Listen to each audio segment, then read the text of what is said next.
हनुमान जी, हम जानते हैं आपका हराना असंभव है, किंतु श्री राम और माता सीता को साथ लाने का और कोई मार्ग नहीं है हमारे पास। इसलिए ये हमारी विनती है कि आप स्वयं हमारे बंदी बन जाइए।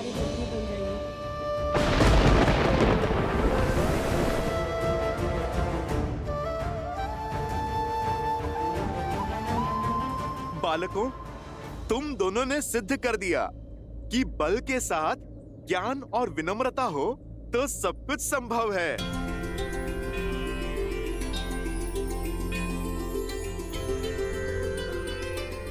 मैं राम भक्त हनुमान आपका बंधन स्वीकार करता हूँ।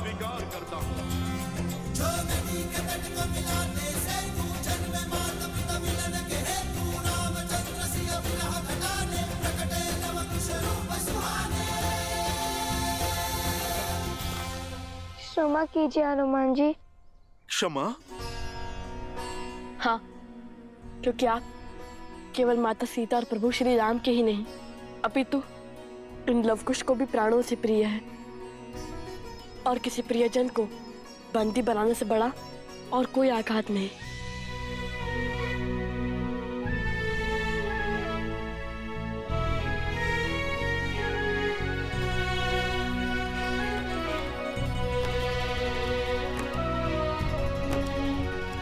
आप दोनों ने जो किया वो सीख है इस संसार के लिए, जिसे मानव कालांतर तक स्मरण रखेगा।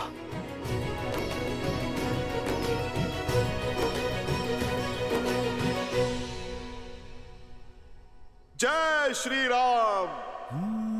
मंगल भवन अमंगल हारी, द्रवहु सुदशरथ अजिर बिहारी।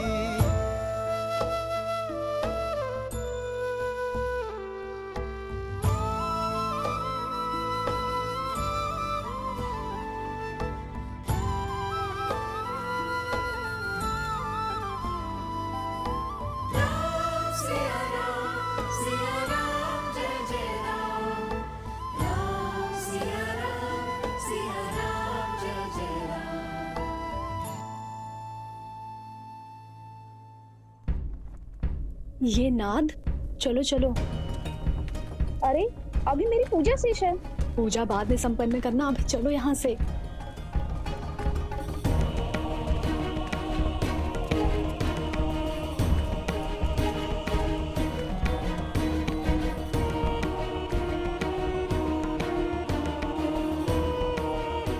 ये अकस्मात सब चले क्यों गए? सुनो सुनो सुनो, एकादशी के पर्व पर महाराज धन्यमाली देवी त्रिपुरा सुंदरी के दर्शन करने पधार रहे हैं।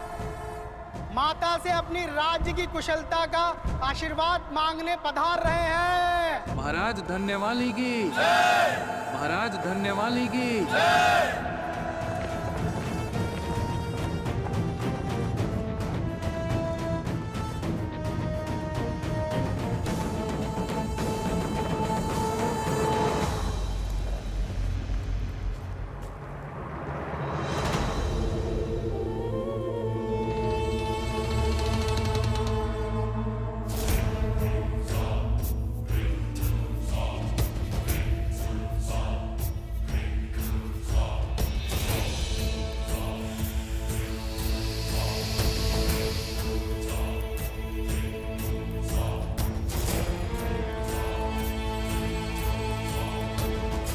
इस पात्र के प्रताप से अब ये राजा और उसकी सेना माता त्रिपुरा सुंदरी का नहीं, महाराज सहस्त्रमुख रावण का आशीष पाएंगे।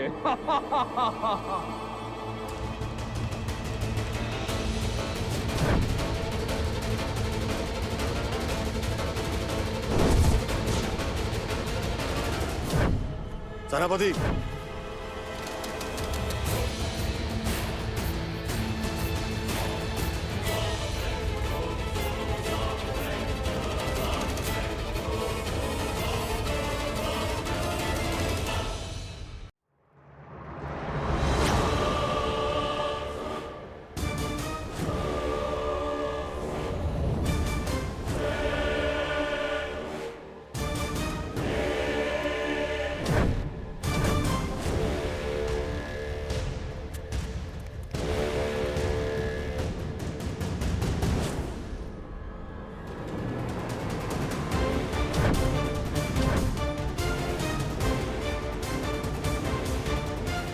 ए स्त्री, उठो। हमारे महाराज देवी की पूजा के लिए पधार रहे हैं। इस समय कोई साधारण व्यक्ति इस प्रांगण में नहीं बैठ सकता।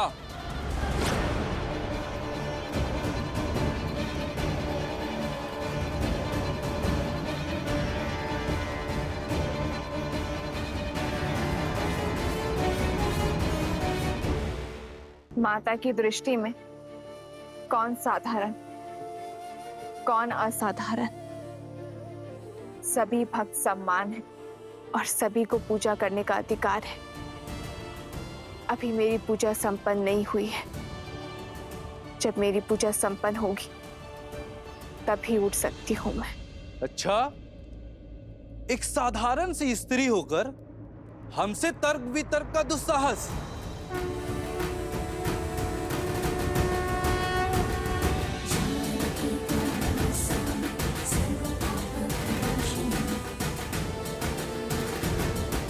साधारण कहाँ हूं मैं? माता त्रिपुरा सुंदरी की भक्त हूं मैं, और भक्ति के रंग में रंगा हुआ मन कभी साधारण नहीं हो सकता। क्या तुम नहीं जानती मैं किसकी बात कर रहा हूं? यहाँ के महाराज श्री धन्यमाली पूजा के लिए पधार रहे हैं। और हमारे महाराज के अपमान का दंड तुम्हारे जीवन का अंत है। ए स्त्री, उठो। हमारे महाराज देवी की पूजा के लिए पधार रहे हैं। इस समय कोई साधारण व्यक्ति इस प्रांगण में नहीं बैठ सकता।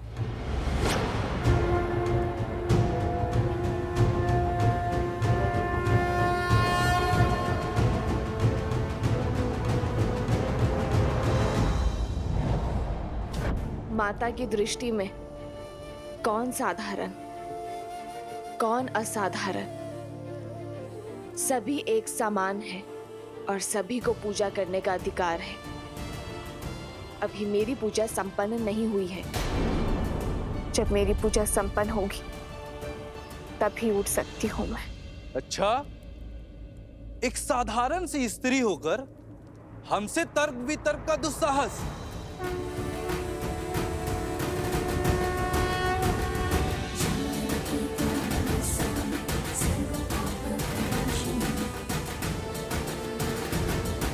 साधारण कहाँ हूं मैं?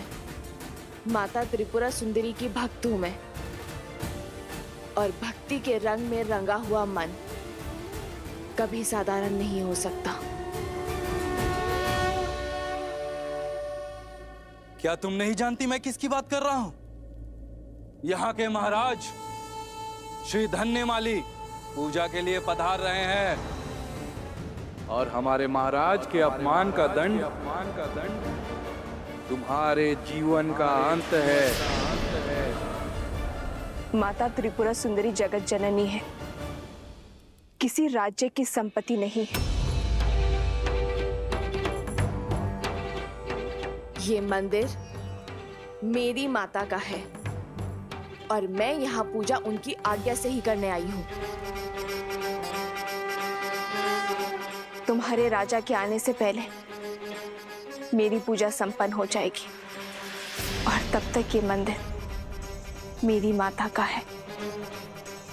एक पुत्री को उसकी इच्छा के विरुद्ध उसकी माता के मंदिर से निकालने का अधिकार किसी को नहीं है।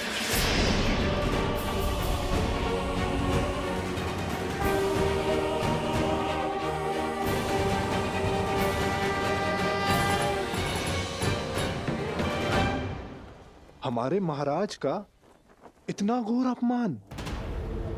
आज स्त्री ने आपका तिरस्कार किया है, कल पूरा समाज करेगा।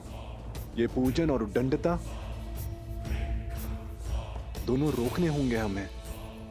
सैनिकों, इस पूजा को रोको।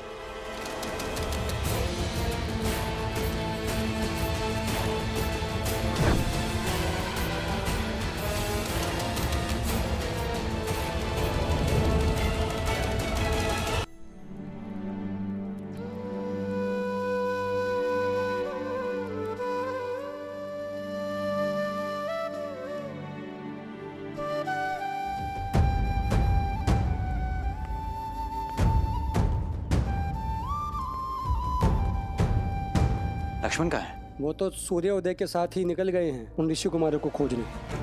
परंतु उसने तो आश्रम के लोगों से बात की थी और उन्हें सूर्यास्त तक का समय दिया था। जी, वो एक गुप्तचर की सूचना थी कि उन्हें रात्रि में पूर्व दिशा में देखा था। बस ये सुनते ही राजकुमार उस ओर चल पड़े।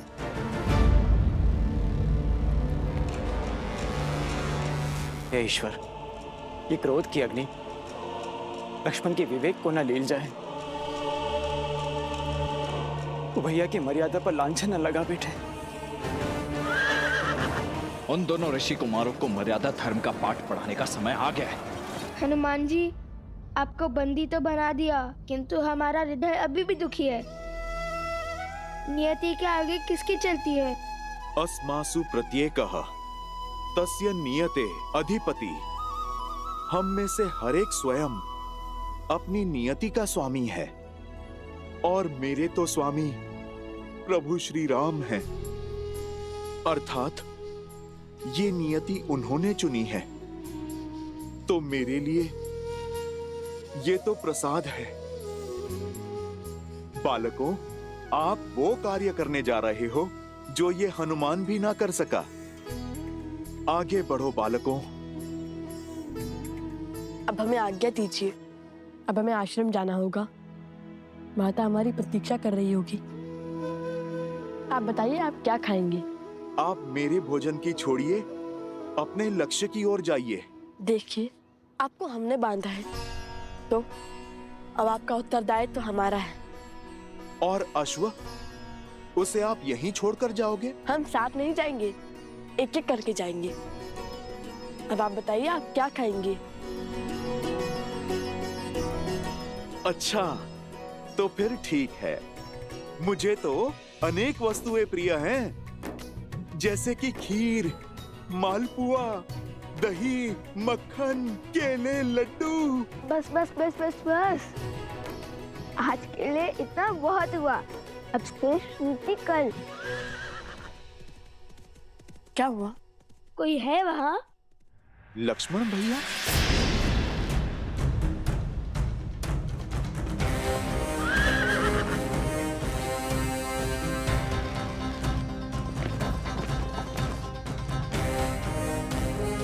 लगता है कि माता को तनिक और प्रतीक्षा करनी होगी। और आप भी। अब राजनुज से भेंट होने के पश्चात ही आपका भोजन आ पाएगा।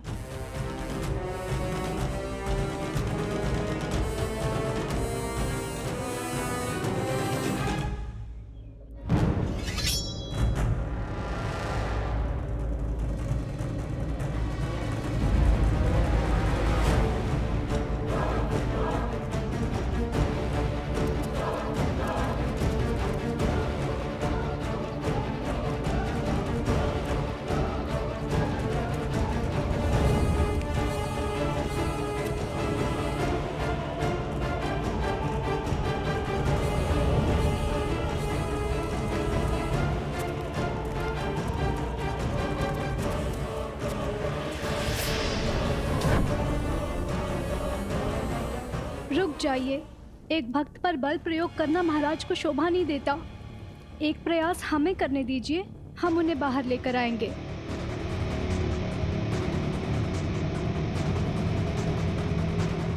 देवी, आप अपनी पूजा बाद में संपन्न कर लीजिएगा। अभी आप चलिए। न जाने आज सैनिकों को क्या हो गया है, वो हिंसक हो रहे हैं। यदि मंदिर में कुछ अनर्थ हो गया तो आप ये नहीं चाहेंगी। चलिए माते, एक क्षण तो दीजिए।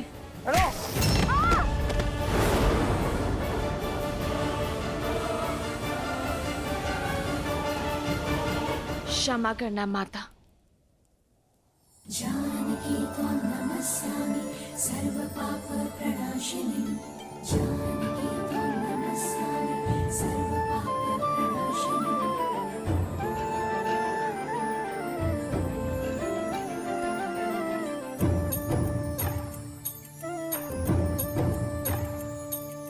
जानकी त्वं नमस्यामि सर्वपाप प्रणाशिनी।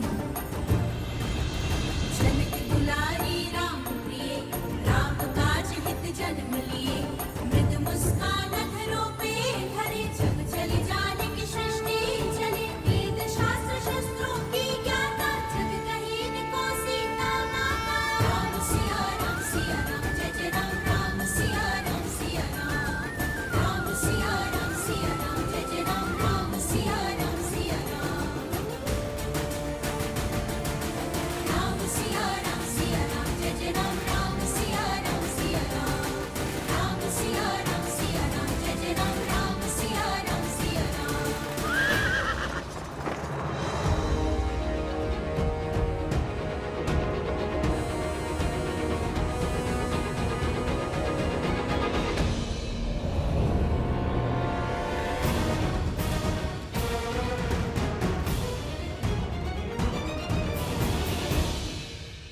हनुमान जी, आप इस दशा में?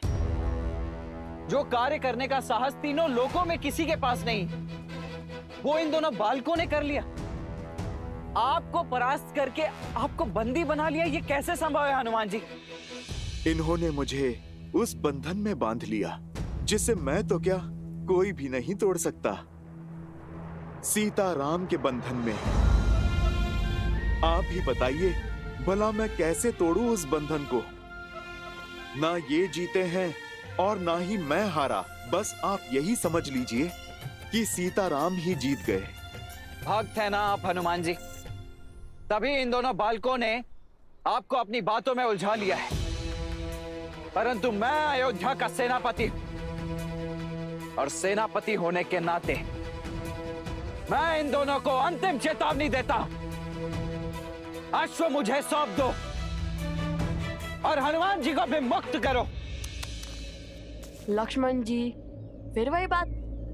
देख नहीं रहे, आपसे पहले हनुमान जी ने भी यही अटकी थी। हम अश्व नहीं देंगे। दे भी सकते हैं, किंतु पहले आपको एक कार्य करना होगा।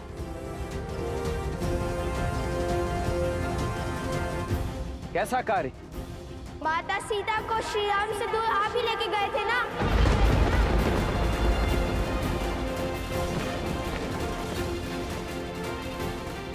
उन्हें महलों के सुख से वन के दुख में ढकेलने का दायित्व आपको ही मिला था ना? तो आपका ही दायित्व बनता है। माता सीता को खोजिए और श्री राम से मिलवाइए।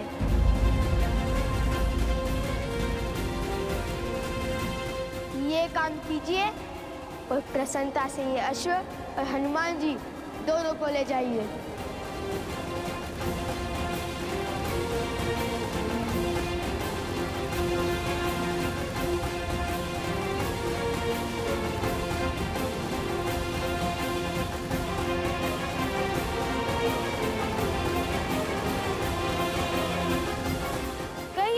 करेंगे हमारा ये कार्य।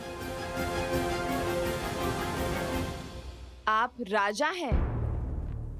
लो, ये हमारे राजा को भी नहीं जानती, नहीं जानती कितने महान है हमारे महाराज।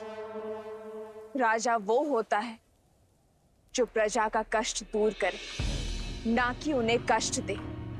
राजा प्रजा का सेवक होता है और जो स्वयं को प्रजा का स्वामी समझे वो राजा कहलाने का अधिकार खो देता है।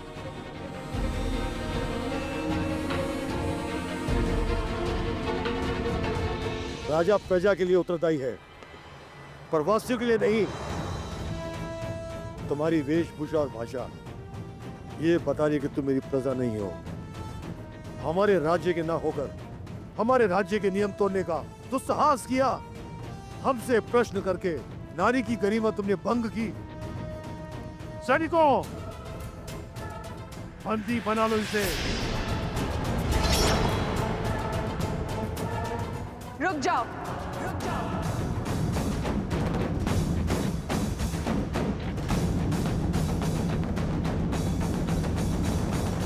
तो तुमने ये अश्व श्री राम और भाभी माँ को एक करने के लिए पकड़ा है? हाँ, हमें इन वनवासियों को पुष्पों को बांधने में कोई आनंद नहीं है। ये अश्व हमने पकड़ा है ताकि माता सीता समस्त संसार के सामने आए और श्री राम हमारे प्रश्नों का उत्तर दे कि क्यों माता सीता का त्याग किया उन्होंने। और श्री राम को जिनकी हम पूजा करते थे, उन श्री राम को जिनका सम्मान हमारे लिए सर्वप्रिय था, जिनके आदर्शों को हमने वेदों की भांति अपनाया, जिनकी राम कथा को गा गा कर हम ये समझते रहे कि वे सबसे बड़ा पुण्य कर रहे हैं।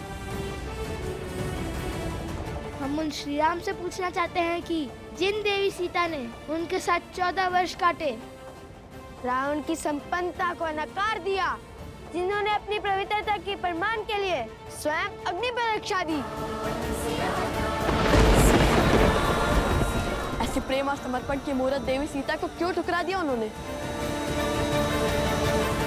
क्यों त्याग दिया उन्होंने?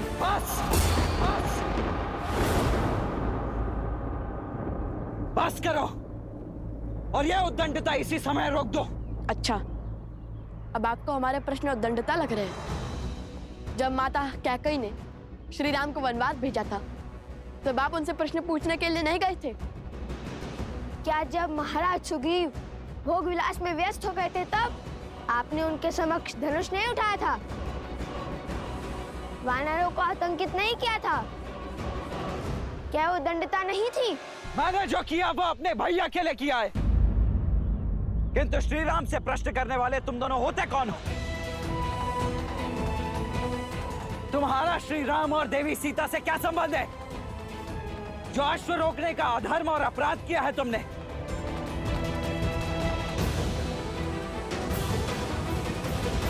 एक और संसार के सम्राट श्री राम हैं, जो नारियों के समान अधिकार की बातें करते हैं, और दूसरी ओर तुम, जो स्वयं श्री राम के अधीन होकर एक नारी को बंदी बनाना चाहते हो, क्योंकि उसने तुम्हारे अधर्म पर प्रश्न उठाया। सदा स्त्री के प्रश्न वो शस्त्र क्यों बन जाते हैं जिससे पुरुष का अहंकार घायल हो? क्यों आज भी पुरुष की दृष्टि में नारी निम्न है? स्मरण रहे, एक स्त्री की शक्ति और ध्वनि दबाकर कोई भी देश या राज्य आगे नहीं बढ़ सकता। इसलिए एक स्त्री का विनम्र आग्रह है कि अपनी सोच बदल दीजिए। हर सीमा लांघ चुकी हो तुम। अब तुम कारागृह की बंदी नहीं बनोगी, मुक्ति पाओगी, जीवन चक्र से मुक्ति। मेरी पूजा अभी शेष है। बिना मेरी पूजा संपन्न हुए मुझे इस मंदिर प्रांगण से ले जाना असंभव है। देखते हैं कौन बचाता है तुम्हें। मेरा धर्म, मेरा कर्म और मेरी भक्ति बचाएगी मुझे। जिसके मन में भक्ति, धर्म और कर्म समाया हो, उसे किसी और के संरक्षण की आवश्यकता नहीं।